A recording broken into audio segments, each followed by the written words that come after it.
Durante décadas, el azar ha sido el rey indiscutible en los juegos de apuestas, pero algunos genios han encontrado la manera de inclinar la balanza a su favor. Utilizando fórmulas matemáticas, análisis precisos y estrategias científicas, estas personas han desafiado las probabilidades, llevándose cantidades millonarias. Suena increíble, ¿cierto? Pero es completamente real, y en este video te mostraremos cómo lo lograron. El mundo de los casinos parece invencible. Luces brillantes, ruletas girando y cartas que se reparten en mesas rodeadas de emoción. Sin embargo, detrás de esa fachada de entretenimiento y azar, hay un lado que pocos conocen. El de los científicos y matemáticos que desafiaron las reglas y encontraron maneras de ganar constantemente. ¿Por qué deberías prestar atención a estas historias? Porque no solo cambiaron la forma en que los casinos operan, sino que también nos enseñan una lección fascinante cuando se aplica el conocimiento, hasta las situaciones más impredecibles pueden ser manipuladas. Pero no todo fue sencillo. A medida que estos genios del cálculo comenzaban a ganar grandes sumas de dinero, los casinos entraron en alerta. Las cámaras empezaron a seguir cada uno de sus movimientos, las políticas de seguridad se volvieron más estrictas y se libró una batalla de ingenio entre la inteligencia científica y las grandes corporaciones del entretenimiento. Desde la famosa estrategia del conteo de cartas en el blackjack hasta técnicas más avanzadas en la ruleta, estas historias de éxito están llenas de giros inesperados y riesgos calculados. Pero, ¿cómo lo hicieron? ¿Y de qué manera lograron burlar a las casas de juego? Acompáñanos hasta el final de este video si te interesa saberlo. Pero antes, recuerda suscribirte al canal, regalarnos un like y dejarnos en los comentarios desde qué lugar nos sigues.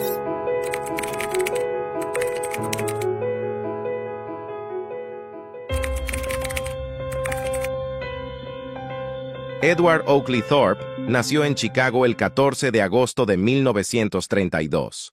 Desde una edad temprana, mostró un talento excepcional para las matemáticas y la ciencia. Sus estudios lo llevaron a la Universidad de California, Los Ángeles, UCLA, donde se graduó con honores en física. Posteriormente, obtuvo un doctorado en matemáticas en la Universidad de California. Su amor por las matemáticas no solo definió su carrera académica, sino que también sentó las bases para sus futuras aventuras en el mundo del juego y las finanzas. Fue durante su tiempo como profesor de matemáticas en el MIT Instituto Tecnológico de Massachusetts, cuando Thorpe comenzó a interesarse por los juegos de azar. Intrigado por las probabilidades y las estrategias detrás de los juegos de casino, se dedicó a estudiar el blackjack. En aquella época, el blackjack era visto como un juego de azar en el que, a largo plazo, la casa siempre salía ganadora. Sin embargo, Thorpe tenía una hipótesis diferente. Creía que el juego podría ser vencido con la estrategia correcta. El juego, que es el que comúnmente conocemos como 21, y en el que se utilizan cartas inglesas sin los comodines, consiste en sumar un valor lo más próximo a 21, pero sin sobrepasar esta cifra. Los jugadores realizan apuestas antes de recibir cartas, y luego toman decisiones basadas en las cartas que le tocaron. Mediante un complejo análisis matemático, Thorpe desarrolló un sistema para contar cartas que le permitía prever cuándo las probabilidades estaban a su favor. Su enfoque era simple pero efectivo: hacer un seguimiento de las cartas altas y bajas que se repartían para determinar cuándo era más probable ganar. Con esta estrategia, podía ajustar sus apuestas y, en consecuencia, aumentar significativamente sus ganancias.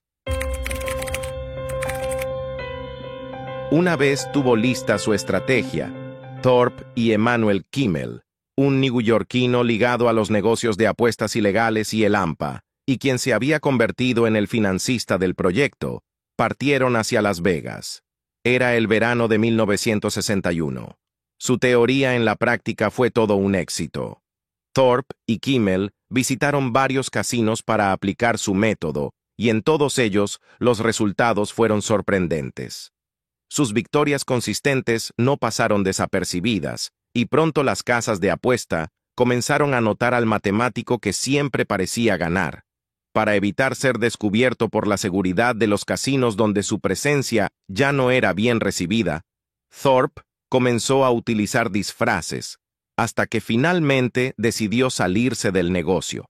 El éxito de Thorpe en los casinos lo llevó a publicar su libro Beat the Dealer en 1962, que rápidamente se convirtió en un bestseller. En el libro, Thorpe explica detalladamente su sistema de conteo de cartas, abriendo un nuevo mundo de posibilidades para los jugadores de blackjack. Después de la publicación de este libro, la seguridad en los casinos se reforzó. Muchos de los jugadores que eran señalados como contadores de carta fueron golpeados y expulsados para siempre de las casas de juego que se sentían amenazadas por la estrategia creada por el matemático. En cambio, cuando le preguntaron a Thorpe si creía que la publicación de su libro le había causado pérdidas a los casinos, respondió que no, que si bien ahora habían mucho más jugadores que gracias a su estrategia estaban ganando mucho más dinero, habían miles que habían entrado pensando que sería fácil ganar millones y terminaron perdiéndolo todo. A la larga, confesó Thorpe, creo que los grandes beneficiados fueron las casas de apuesta. Eso sí, el libro publicado por Thorpe, Vence al Croupier, sirvió de inspiración a un grupo de jóvenes universitarios del propio MIT que, en los años 80, conformaron un equipo llamado MIT Blackjack Team. Los jóvenes, que actuaban en equipo para evitar ser detectados por la seguridad de los casinos, llegaron a ganar a lo largo de casi una década unos cuantos millones de dólares. Pero esa es una historia para otro vídeo. Además de su estrategia para el blackjack, Thorpe, junto a Claude Shannon, matemático, ingeniero eléctrico y criptógrafo, desarrolló mediante cálculos complejos una estrategia para ganar en la ruleta. Thorpe y Shannon compraron una ruleta similar a la de Las Vegas, que les costó $1,500. Además de la ruleta, adquirieron un reloj grande que les permitía hacer mediciones de tiempo con exactitud, ya que estaba dividido en centésimas de segundo. Usando un cronómetro para medir el tiempo, hicieron observaciones para determinar la respetabilidad del movimiento de la bola. Si no repetía, significaría que había demasiada aleatoriedad para que el proceso funcionara. La configuración les permitió hacer muchos cálculos, y luego de meses de trabajo, llegaron a la conclusión de que podían obtener un 44% de ventaja en la ruleta al predecir el octante más probable en el cual la pelota aterrizaría. Con eso era suficiente para derrotar al casino. Con su estrategia lista, Thorpe y Shannon, junto a sus esposas, se dirigieron a Las Vegas en agosto de 1961. Shannon era el que contaba los números y llevaba la computadora, y Thorpe, quien se ubicaba un tanto distante de la mesa, llevaba el receptor para elaborar los cálculos. Tal y como lo habían demostrado en sus experimentos, la estrategia funcionó, pero ganaron poco dinero. Al ser el proyecto una investigación académica, acordaron no hacer grandes apuestas, ya que la intención no era ganar, sino demostrar sus estudios científicos. Thorpe no se detuvo allí. Pensó que si había logrado aplicar métodos matemáticos para ganar en las casas de juego, no sería difícil hacerlo en la bolsa de Wall Street. Su mente inquieta lo llevó a aplicar sus habilidades al mundo de las finanzas. En 1969, fundó junto con un socio Convertible Hedge Associates, una empresa de gestión de inversiones alternativas. Utilizando novedosos modelos matemáticos, Thorpe comenzó a invertir en el mercado de valores. Thorpe logró obtener rendimientos impresionantes, cimentando su legado como uno de los pioneros en el campo de las finanzas cuantitativas.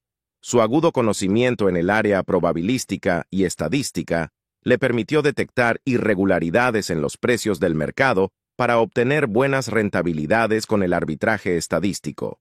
Su fondo logró una tasa de rendimiento anual de casi un 20% durante más de 2 décadas, sin un solo trimestre en negativo. Edward Thorp, demostró que con conocimiento, ingenio y determinación es posible desafiar las probabilidades y triunfar donde otros fracasan. La historia de Thorp es un testimonio del poder del intelecto humano y un recordatorio de que, a veces, los riesgos más grandes pueden llevar a las mayores recompensas. En la actualidad, Edward Thorp administra una exitosa compañía en Newport Beach, California, y posee un patrimonio neto estimado en $600 millones. Thorp es un hombre con una de esas historias sorprendentes que, sin dudas, valía la pena contar en este canal.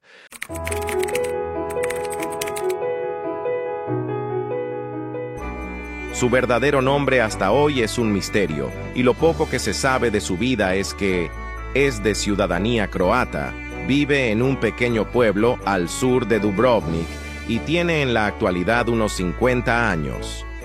Niko Tosa es el seudónimo que utilizó para identificarse en la única entrevista que dio al periodista Kid Shelley del medio Bloomberg, y en la que pidió que no fuera revelada su verdadera identidad. La razón: no quería que el resto de casinos de los que aún no estaba vetado se enteraran de quién realmente era él.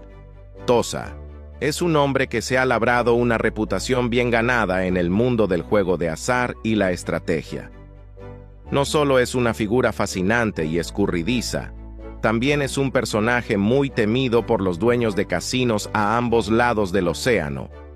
Su historia es un testimonio de cómo la perseverancia y el ingenio pueden llevar a una persona a alcanzar metas sorprendentes y que a menudo desafían las probabilidades. Desarrollar una estrategia ganadora no fue algo que ocurrió de la noche a la mañana. Antes de llegar a ganar millones, Niko tuvo que perder miles de dólares. A base de prueba y error fue perfeccionando su técnica, que con el paso del tiempo se volvió cada vez más efectiva.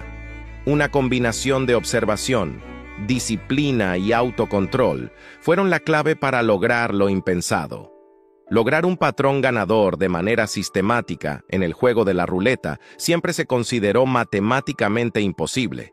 De hecho, en una ocasión le preguntaron a Stephen Hawking, quien fue uno de los científicos más importantes de la historia moderna, sobre la probabilidad de adivinar el número de la ruleta de los casinos, y éste respondió que es prácticamente imposible predecir el número que surgirá.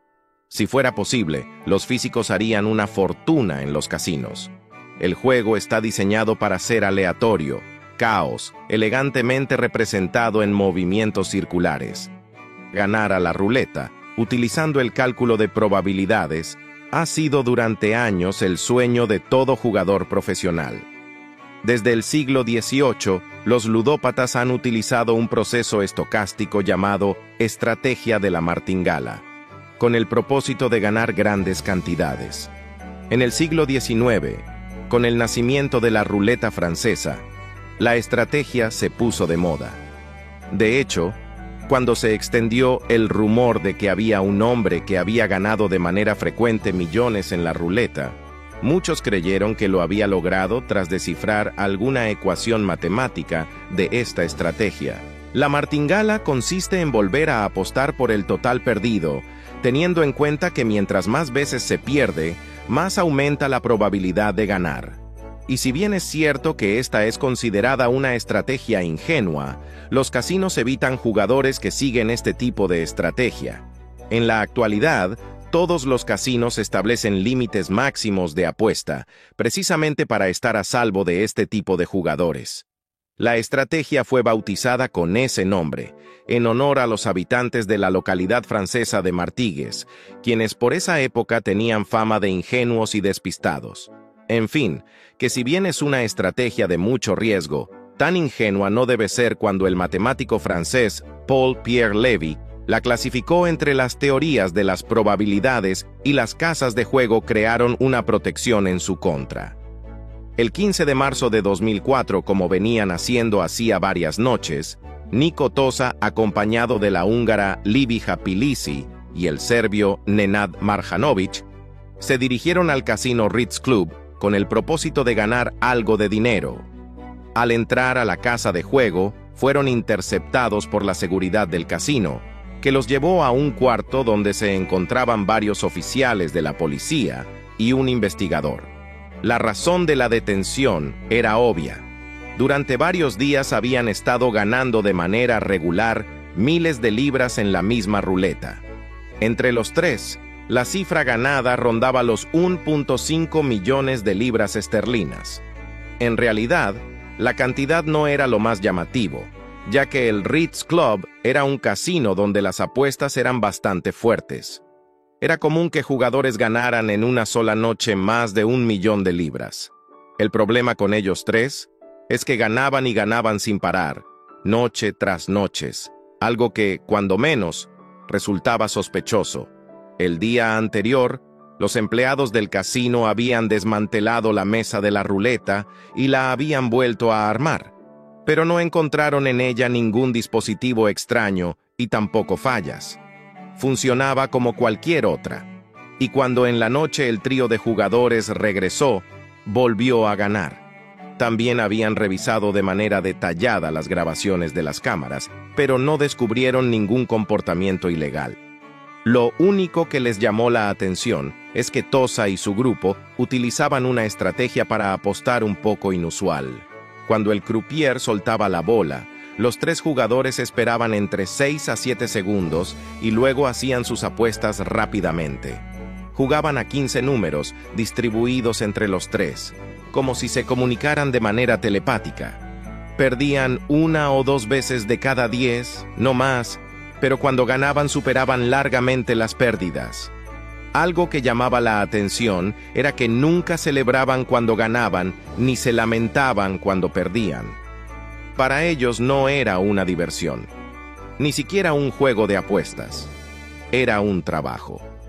Luego se supo que la estrategia que había desarrollado Tosa para predecir dónde caería la bola, la había llamado zonas de caída. El físico se había percatado que, producto del desgaste por el uso, las ruletas van desarrollando unas pendientes de caídas que luego de unos segundos de estar la pelota en movimiento, se puede predecir en qué números caería. Bastan con observar atentamente y tener un poco de experiencia para percatarse de ello. Claro, al ser una zona, había que comprar muchos números para reducir el margen de error. Eso sí, solo ocurría en las mesas que ya presentaban desgaste. La noticia del trío que sabía ganarle a la ruleta no demoró en correr como pólvora, y varios medios londinenses cubrieron el caso, aunque ninguno de los involucrados aceptó a hablar con los periodistas.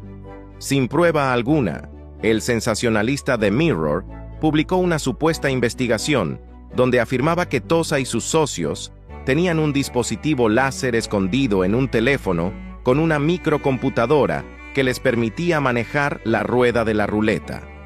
Esa noche, Tosa, Pilisi y Marjanovic terminaron arrestados por sospecha de fraude. Fueron conducidos a la comisaría donde se les interrogó con el fin de conocer cómo lo hacían y qué métodos utilizaban. Para sorpresa de los agentes, ninguno de los tres reaccionó mal. Por el contrario, se mostraron tranquilos y seguros, como si estuvieran convencidos de que nada podía pasar, porque por mucho que buscaran, las autoridades no podrían encontrar nada en contra de ellos. En la comisaría, Tosa se negó a contestar preguntas. Cuando se le preguntó a Marjanovic, dijo con toda tranquilidad que era un jugador profesional tan hábil que podía ganar el 70% de las veces que apostaba y que limitaba sus ganancias por una cuestión de autodisciplina. Cuando le preguntaron si usaban una computadora, le respondió que la única que tenía estaba en su cabeza. A Pilisi, quizás por ser mujer, intentaron quebrarla mostrándole una grabación de las cámaras en la que Marjanovic ganaba y ella no mostraba emoción alguna. Tu novio acaba de ganar $500,000 de libras y no muestras ninguna emoción. Es raro, le dijeron. ¿Y qué?, respondió sin una sola mueca. Los técnicos policiales no encontraron nada extraño en los teléfonos móviles del trío y tampoco en una computadora que habían ocupado en una de las habitaciones del hotel donde se alojaban. Los investigaron por lavado de dinero, pero tampoco lograron sacar nada de ahí. Finalmente les dejaron en libertad, pero les advirtieron que el Ritz Club les negaría la entrada de por vida. Una vez libre, la pandilla desapareció del ojo público y no se volvió a saber más nada de ellos hasta mucho tiempo después. Keith Chelel, un periodista de Bloomberg, se había obstinado en dar con su paradero, con el propósito de que le confesara cuál era la técnica que habían utilizado. A Keith le costó mucho trabajo, pero finalmente dio con la ubicación de Tosa, quien accedió a revelarle su secreto con una sola condición: no revelar su verdadera identidad ni publicar fotos de él. La noticia de que Tosa y sus socios tenían un método ganador para la ruleta, mucho más eficaz que las ingenuas martingalas con las que los jugadores profesionales soñaron y perdieron fortunas, corrió por todo el ambiente de los casinos europeos. Todos querían saber cuál era el secreto, pero los dueños de la fórmula habían desaparecido de manera misteriosa. Era evidente que hacer de conocimiento público lo que sabían haría que los casinos cambiaran las reglas del juego. Keith Chelel, el periodista de Bloomberg que había comenzado una extensa investigación sobre el tema, no quería dar por terminado su informe sin hablar con por lo menos uno de los protagonistas. Para ello, se trasladó hasta un pueblo casi ignorado cerca de Dubrovnik. Allí vivía Tosa, en una casa de piedra antigua y sin nada de lujos. A pesar de todo lo que había ganado, seguía viviendo como un campesino común. Quizás sensibilizado por la perseverancia de Chelel, Tosa lo invitó a cenar unos calamares acompañados de un buen vino en un hotel de la ciudad. Al comenzar la entrevista, el periodista le preguntó: ¿usa algún aparato para ganar? Eso suena como salido de una película de James Bond, y yo soy un simple campesino. Si tuviera un dispositivo así, no me llamaría Nico Tosa, sino Nikola Tesla, le contestó. Bueno, entonces dígame cómo lo hizo, insistió el periodista. Práctica, le respondió Tosa y se rió. La observación cuidadosa de las ruedas de la ruleta que permite descubrir pequeñas irregularidades que generan algunas regularidades. ¿Cómo nadie más pudo descubrir eso?, preguntó Chelel. No soy el único. Hay otros que lo saben. Lo que pasa es que no se atreven a apostar mucho por temor a ser descubiertos, contestó el físico, a lo que agregó: son como ardillas. Si no me hubieran descubierto en el Ritz, habría seguido jugando noche tras noche y ganando millones de libras. Cuando se despedían en la puerta del hotel, Tosa detuvo a Chelel y le preguntó cuándo publicaría el artículo. ¿Por qué?, quiso saber Chelel. Porque estoy planeando mi próximo viaje para jugar, le respondió Tosa. El hombre, que había encontrado un verdadero sistema de ganarle a la ruleta, ya no jugaba en Europa, sino que buscaba casinos en lugares remotos, donde todavía no sabían quién era ni lo que era capaz de hacer en una mesa de juego. Tosa admite haber utilizado nombres falsos y disfraces en casinos de distintas partes del mundo, donde arrasaba en el juego de la ruleta. Como consecuencia, ha sido golpeado en varias oportunidades por los matones de estas empresas debido a su inexplicable habilidad.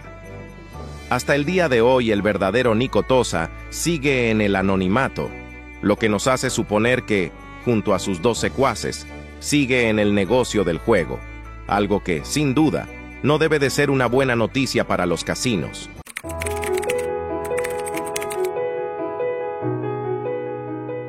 Al contrario de lo que muchos creen, el equipo de Blackjack del MIT no fue fundado por el profesor Edward Thorp tras reclutar a un grupo de estudiantes genios. Las cosas ocurrieron de una forma un poco diferente. La historia del MIT Blackjack Team no comienza en Las Vegas, ni siquiera en las aulas de una de las universidades más prestigiosas de la costa este de Estados Unidos. Aunque el equipo finalmente adoptó el nombre de el MIT, Massachusetts Institute of Technology, semillero de ingenieros, científicos y de mentes brillantes y prodigiosas, sus inicios están más bien ligados a Bill Kaplan, un estudiante de la Universidad de Harvard. A las manos de Bill había llegado en 1977 el libro del profesor Edward Thorp, Vence al Croupier, que le sirvió de inspiración para llevar adelante su proyecto. Influenciado por el libro, Bill comenzó a experimentar con técnicas de conteo de cartas, un método que, aunque no ilegal, era altamente desaprobado por los casinos. Este método permitía a los jugadores predecir cuándo las probabilidades estaban a su favor, lo que les daba una ventaja considerable sobre la casa de apuestas.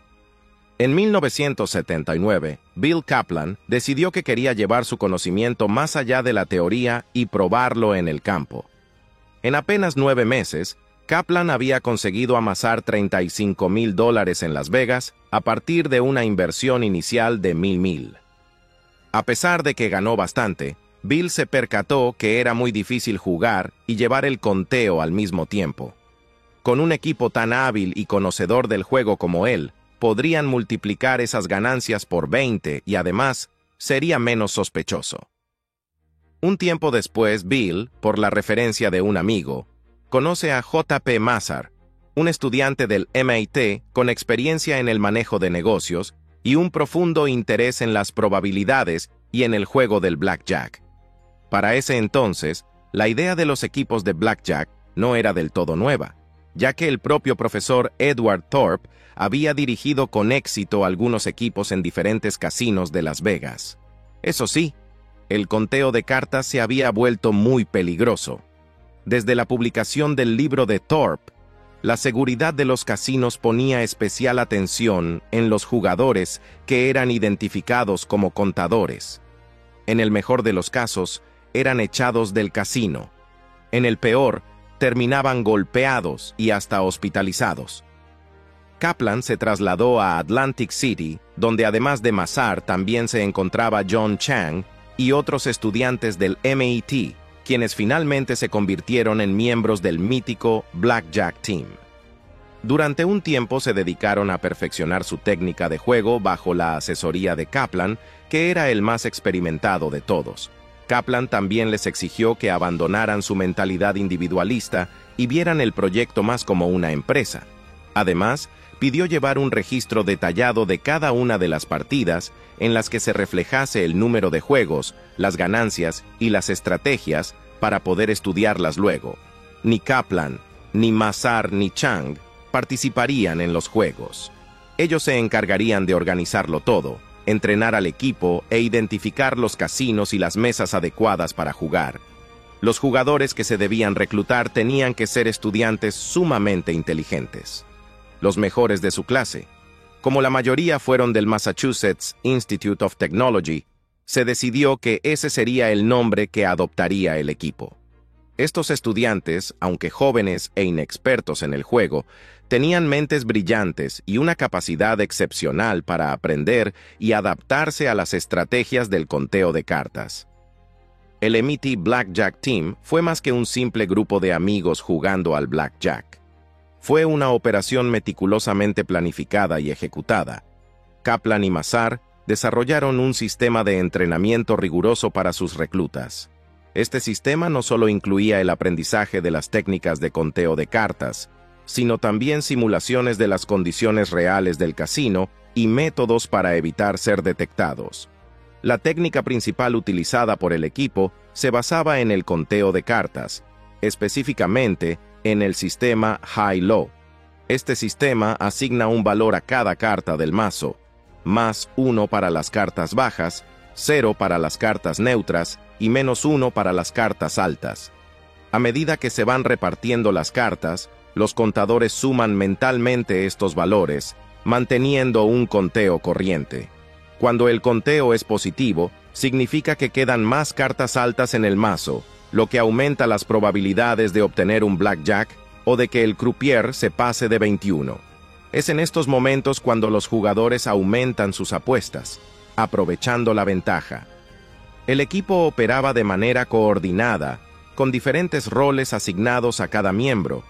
Había algunos que hacían de observadores.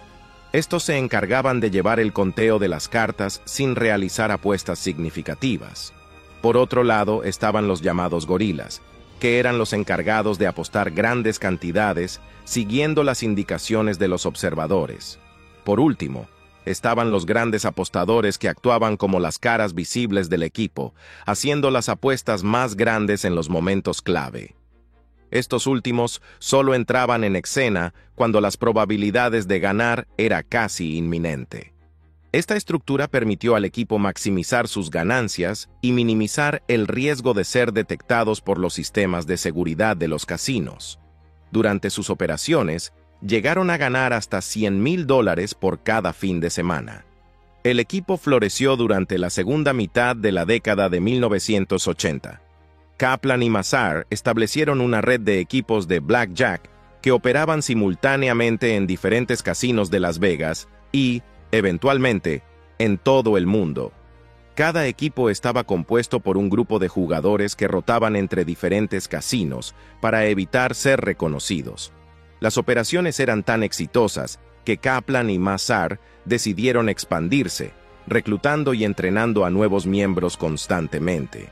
El éxito del MAT Blackjack Team no pasó desapercibido. A medida que las ganancias del equipo crecían, también lo hacía la atención de los casinos y las empresas de seguridad. Los casinos comenzaron a desarrollar sistemas para identificar y prohibir a los contadores de cartas, utilizando tecnología de reconocimiento facial y seguimiento de patrones de apuestas. Sin embargo, el equipo de Kaplan y Mazar se adaptaba rápidamente, cambiando su apariencia, modificando sus estrategias y utilizando identidades falsas para seguir operando. En su apogeo, el equipo estuvo compuesto por más de 80 jugadores activos, y las ganancias acumuladas superaban los millones de dólares. Kaplan y Mazar se convirtieron en leyendas dentro del mundo del juego, pero sabían que su suerte no duraría para siempre.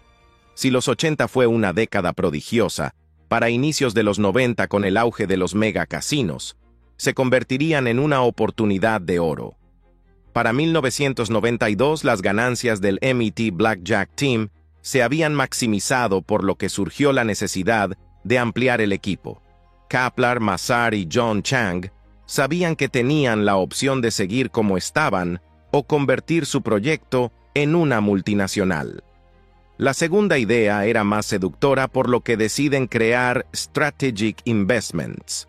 Strategic era una sociedad limitada con un capital inicial de $1 millón. El propósito principal era el de reclutar, entrenar y desarrollar a grupos de jugadores con el objetivo de integrarlos al Blackjack Team. La organización proporcionaba grandes cantidades de dinero que podían rondar los $40,000 a los estudiantes que tenían la misión de multiplicarlo. Ahora los grupos estarían formados por 3 figuras: el jugador, el observador y el controlador. El observador tenía como objetivo llevar la cuenta de las cartas y avisar al jugador cuando los datos le eran favorables. La misión del controlador era realizar pequeñas apuestas para pasar desapercibido, al mismo tiempo que verificaba la información proporcionada por el observador. Esta división era fundamental no solo porque facilitaba el trabajo al jugador, sino porque algunas leyes habían ilegalizado la expulsión de los contadores de cartas, pero no de los jugadores. Y aunque fueron los mejores años para el team, también marcaron un antes y un después para el equipo, debido a que la cantidad de personas que entraron repercutió de manera negativa en la calidad. Además, los problemas no tardaron en llegar, sobre todo los relacionados con la disciplina y las reglas del equipo. Algunos jugadores fueron expulsados del team después de gastar todo el dinero ganado o tras comenzar a llevar un nivel de vida que les hacía visibles y vulnerables, algo que exponía a todo el grupo. Finalmente, en diciembre de 1993, alrededor de año y medio después de su fundación, Strategic Investments repartió sus ganancias y se disolvió. Llegado a este punto, la caída del MAT Blackjack Team ya era casi inminente. A medida que los casinos se volvían más sofisticados en la detección de contadores de cartas, las operaciones del equipo se volvieron cada vez más arriesgadas. Algunos miembros del equipo fueron identificados y prohibidos en varios casinos, lo que hizo más difícil mantener las operaciones. Además, la presión interna dentro del equipo comenzó a crecer. Manejar un grupo tan grande de personas, con grandes cantidades de dinero en juego, generó tensiones y conflictos. Kaplan y Mazar, aunque exitosos, comenzaron a sentir el peso de la responsabilidad y el riesgo constante. Tras varios incidentes en los que miembros del equipo fueron descubiertos y las ganancias comenzaron a disminuir, Kaplan y Mazar decidieron que era hora de retirarse. Disolvieron oficialmente el equipo principal y decidieron invertir sus ganancias en negocios más estables y tranquilos, como los bienes raíces. Aunque el equipo se disolvió, la historia del MIT Blackjack Team no terminó allí. Su audaz operación dejó una marca indeleble en la historia del juego y se convirtió en un fenómeno cultural. Libros como Bringing Down the House de Ben Mesrich y películas como 21 han inmortalizado la historia del equipo, inspirando a nuevas generaciones de jugadores y fascinando al público en general. Bill Kaplan, tras su retiro del mundo del blackjack, se dedicó a otros negocios, aplicando las mismas habilidades analíticas y estratégicas que lo hicieron exitoso en los casinos. Hoy en día, es un empresario exitoso y conferencista, compartiendo sus experiencias y conocimientos en diversas industrias. J.P. Mazar, por su parte, mantuvo un perfil más bajo, aunque su contribución al éxito del equipo sigue siendo reconocida. Ambos hombres, aunque tomaron caminos diferentes después de la disolución del equipo, dejaron un legado que perdura hasta hoy. El MIT Blackjack Team no solo desafió las reglas del juego, sino que las reescribió. Con mentes brillantes y una estrategia implacable, demostraron que con el conocimiento adecuado y una ejecución precisa, incluso las probabilidades más imposibles pueden ser superadas. Aunque su tiempo en el mundo del blackjack fue limitado, su impacto fue inmenso, inspirando a una nueva era de jugadores y dejando una historia que será contada una y otra vez. La leyenda del MIT Blackjack Team sigue viva, no solo como un relato de triunfo sobre el sistema, sino como un recordatorio de lo que es posible cuando se combinan la inteligencia, el trabajo en equipo y una pizca de audacia. La del MIT Blackjack Team es una de esas historias sorprendentes que, sin dudas, valía la pena contar en este canal. Si te gustó el video, no olvides suscribirte al canal, regalarnos un like y dejarnos en los comentarios un tema sobre el que te gustaría que hablemos en el próximo video.